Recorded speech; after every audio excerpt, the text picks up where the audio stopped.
Para entendermos melhor os aspectos jurídicos e constitucionais desse caso, eu tenho a honra de receber nessa edição dominical e especial do Agora CNN o professor de Direito Constitucional da Universidade Federal Fluminense, Gustavo Sampaio.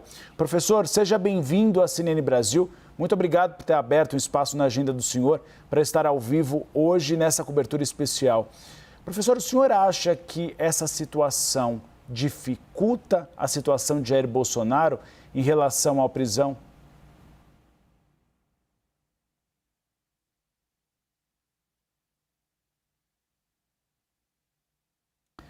Bem, Uribe, acho que houve um travamento aqui no som, mas eu ouvi a sua questão.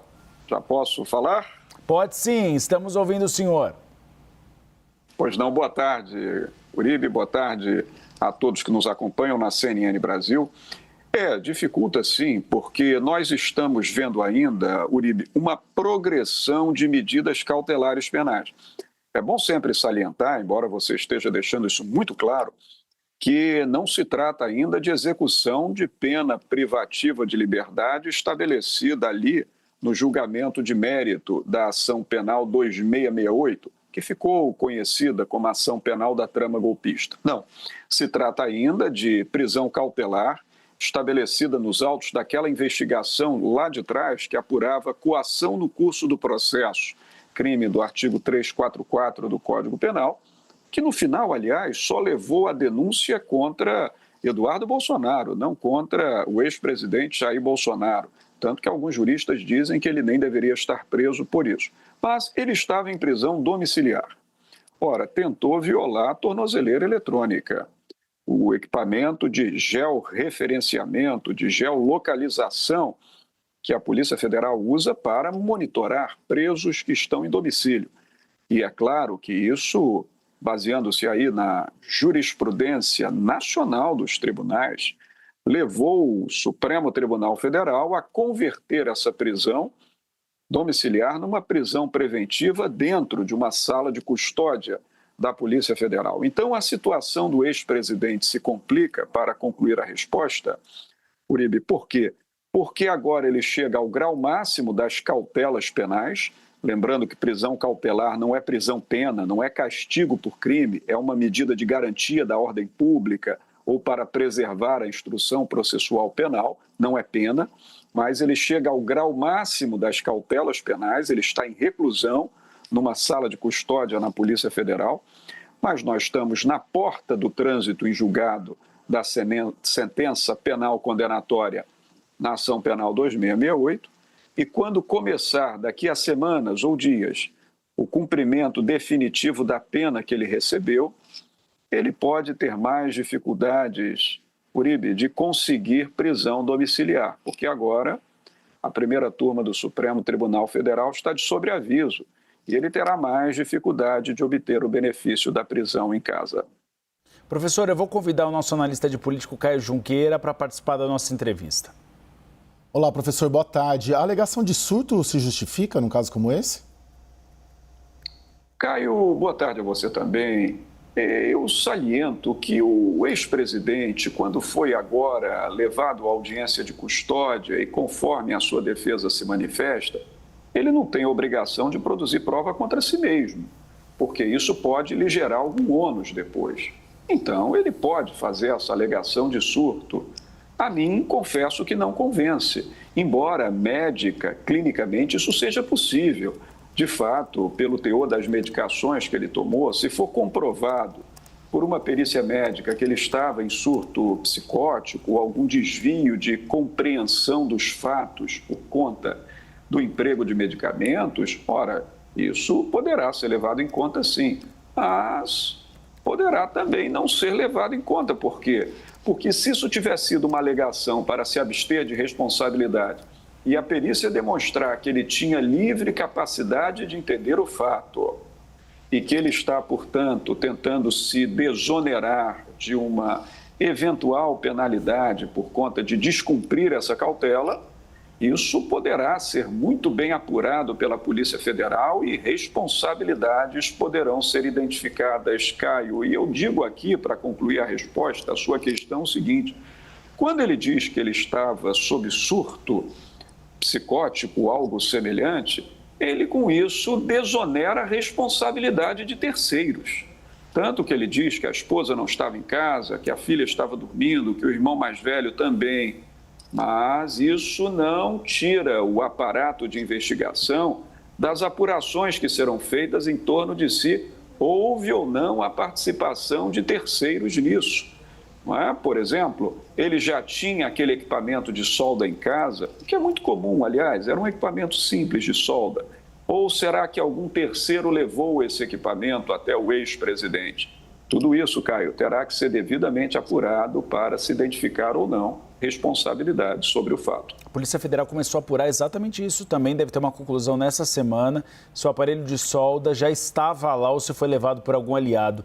Professor, a gente falou agora há pouco de Flávio Bolsonaro. Uma das justificativas para a prisão preventiva foi a vigília que foi convocada pelo filho do ex-presidente. O senhor acha que Flávio Bolsonaro pode ser investigado para que se torne eventualmente inelegível para as próximas eleições? Bem, essa possibilidade existe. É claro que o fundamento que ele apresentou, Caio, não deixa de ter toda a validade constitucional. O direito à liberdade de reunião é sagrado, é consagrado no artigo 5º da Constituição da República, bem como também o direito a se reunir pacificamente, para fins pacíficos, em logradouro público. Tudo isso não se discute. Tudo isso é constitucional, é válido, é direito fundamental da pessoa humana. Agora, se nessa interlocução, se nessa correlação dos fatos, se comprovar que isso foi feito para fim de permitir, talvez, um ambiente confuso que facilitasse, por exemplo, alguma empreitada de fuga do ex-presidente, então não estou dizendo de modo nenhum que esse era o plano, mas se isso foi identificado como um elemento consorciado a essa tentativa inusitada de violação da tornozeleira eletrônica pelo ex-presidente, bom, se isso for provado, isso poderá gerar responsabilidade. Então, provavelmente, investigações serão feitas. A depender do que se comprovar, eu hoje acho muito prematuro para dizer isso, mas a depender do que se comprovar, claro que isso poderá levar lá na frente o sistema de justiça criminal a um processamento pela prática de algum crime contra a gestão da justiça por parte do senador. Mas acho que, por hora, sabe, Uribe, é pouco provável que isso ocorra. Acho que o fato dele ter convocado uma vigília como elemento autônomo, salvo uma prova muito contundente, não pode operar efeitos de responsabilidade penal contra ele, não. Caio Junqueira. Professor, você acha que a tendência é de que, ao sair a condenação transitado em julgado, mandado de prisão, ele fique nesse mesmo lugar ou deve ter um novo destino, né? Não a superintendência da Polícia Federal? Caio, essa é mais uma dúvida que todos nós temos, porque isso vai depender da escolha do órgão de execução. O órgão de execução é o próprio Supremo Tribunal Federal, porque a Constituição da República, no artigo 102, inciso 1º, a linha M, diz que nas causas de competência originária do Supremo Tribunal, e é o caso, essa ação penal começou e terminou no próprio tribunal, o órgão de execução é o próprio tribunal. A não ser que o tribunal decida, ele pode fazer isso, delegar essa tarefa de execução a outro órgão. Você se recorda, Caio, como quem acompanha diariamente tudo isso, quando lá na ação penal 470, que ficou historicamente conhecida como ação penal do mensalão, o Supremo Tribunal, exausto pelo longo julgamento e processamento, delegou à vara à vara distrital de execução penal as tarefas de execução penal. Isso pode ser feito de novo? Não acredito. Acho que o ministro Moraes vai centralizar na primeira turma essa tarefa de execução. E aí a turma vai ter que decidir. Por quê? Porque nós temos, primeiro, a possibilidade do cumprimento da pena numa penitenciária. Mas nós não estamos falando de qualquer réu, e sim de um réu que foi ocupante do mais alto cargo da República, a presidência. Chefe de Estado, chefe de governo, chefe da administração federal. Então, por isso, ele pode, até para preservar a sua segurança pessoal do cárcere, ser mantido na própria sala de custódia da Polícia Federal. E temos ainda uma última possibilidade, Caio. O Estatuto dos Militares, a Lei 6.880, estabelece no artigo 73 que oficiais das Forças Armadas, quando presos, assim podem ser em sala da respectiva força. Jair Bolsonaro é capitão da reserva do Exército, ele integra o oficialato da reserva do Exército brasileiro. Então, talvez o tribunal também decida deixá-lo preso dentro de uma sala do Exército brasileiro. Essa é apenas uma possibilidade, mas certamente, logo em breve, nós teremos essa resposta pela escolha feita dentre essas normas, nesse conjunto de normas, pela primeira turma do Supremo Tribunal Federal. Professor, ainda cabe à defesa apresentar embargos infringentes em relação ao julgamento de Jair Bolsonaro. Há uma percepção de parte da Suprema Corte que já foi manifestada por Alexandre de Moraes de que eles poderiam ter caráter protelatório. Haveria a possibilidade do ministro simplesmente arquivar e não aceitá-los, ou eles teriam por obrigação de passar pelo plenário virtual da primeira turma?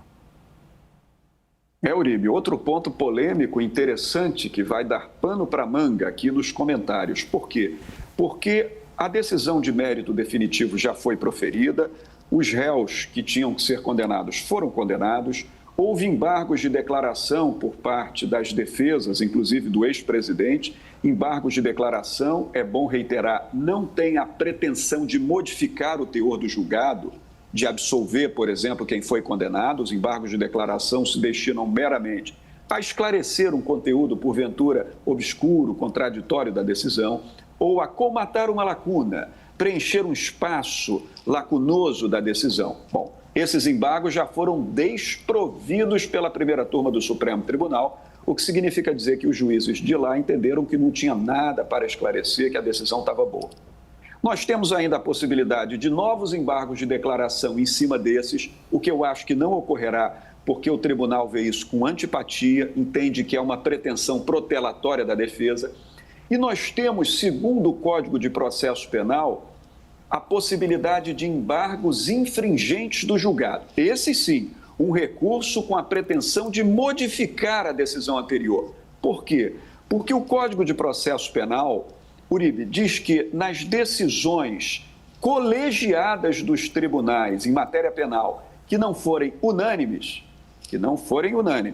cabem embargos infringentes. Ora, nessa decisão, eram 5 ministros na primeira turma, um votou pela absolvição, foi o ministro Luiz Fux, apenas um.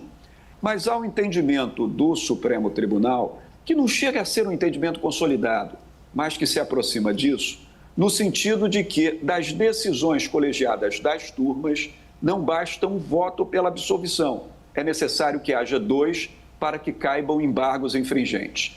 Mas o regimento não fala desse número 2. É um entendimento da Corte. Então, certamente, a defesa vai fazer o quê? Vai insistir nos embargos infringentes, eu aposto todas as fichas nesse sentido, vai opor os embargos infringentes. E o que o relator vai fazer? Vai inadmiti-los, por entender que, por só ter havido um voto divergente, que eles não são cabíveis. Mas aí o artigo 335, parágrafo 2º do Regimento Interno do Tribunal, diz que quando o relator inadmite embargos infringentes na turma, cabe agravo interno para que o colegiado decida se aqueles embargos seriam cabíveis ou não para remetê-los ao plenário. Então, temos ainda um tempinho pela frente. Mas o que poderá acontecer, Uribe, num exercício aqui franco de imaginar o que o tribunal pode decidir? Pode ser que o tribunal, baseando-se no entendimento de que não cabem embargos infringentes quando há um voto só dissidente, talvez ele venha antecipar o trânsito em julgado da decisão para dar início à execução da pena. Não é o que eu acho que seja tecnicamente melhor, não. Tecnicamente, é preciso aguardar o exaurimento de todas as possibilidades. Mas, no caminhar das coisas, pode ser que nós tenhamos aí uma antecipação, um entendimento do Supremo Tribunal de que o trânsito em julgado já chegou, expedindo uma certidão de trânsito em julgado, iniciando-se a execução definitiva da pena estabelecida pela primeira turma da Corte, Uribe. Caio Junqueira, para encerrar a nossa conversa. O senhor acha que há uma possibilidade de que as alegações de problemas de saúde consigam desfazer esse roteiro que o senhor traça, pessimista, né? De alguma maneira assim, difícil, né? Na verdade, para o ex-presidente Jair Bolsonaro? Eu acho, Caio, que agora, nessa fase de prisão preventiva, não. Por quê? Porque não será uma prisão preventiva longa, mas uma prisão preventiva que já está se aproximando do fim pelo início de uma prisão definitiva. Mas, começada a prisão definitiva, eu acho que a defesa voltará com carga total em apresentar laudos médicos, atestações documentais médicas, demonstrando que o ex-presidente não tem saúde em razão do quadro clínico para permanecer no cárcere, que ele precise ir para casa cumprir a pena.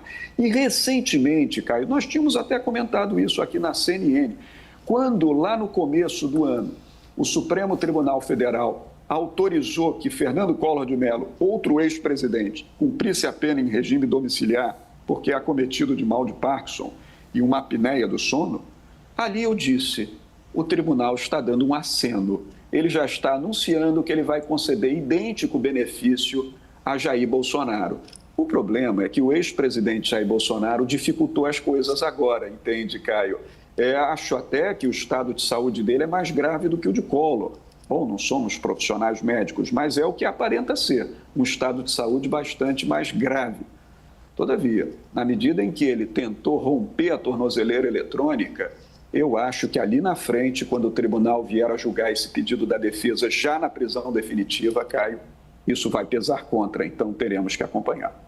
Nós conversamos com o professor de Direito Constitucional da Universidade Federal Fluminense, o Gustavo Sampaio. Professor, muito obrigado por interromper o domingo de descanso do senhor para explicar para a nossa audiência o que está em jogo nessa prisão preventiva de Jair Bolsonaro. Espaço sempre aberto para o senhor. Muito obrigado. Eu que agradeço, Uribe, a você também, Caio. É sempre satisfação falar com vocês. E nos dias de hoje, nesse Brasil, meu caro Uribe, não tem mais domingo de descanso, não. É dia de trabalho mesmo. Que eu digo o ministro Alexandre de Moraes, que nem dormiu na noite, que decretou a prisão de Jair Bolsonaro. Caio, obrigado pela parceria de sempre.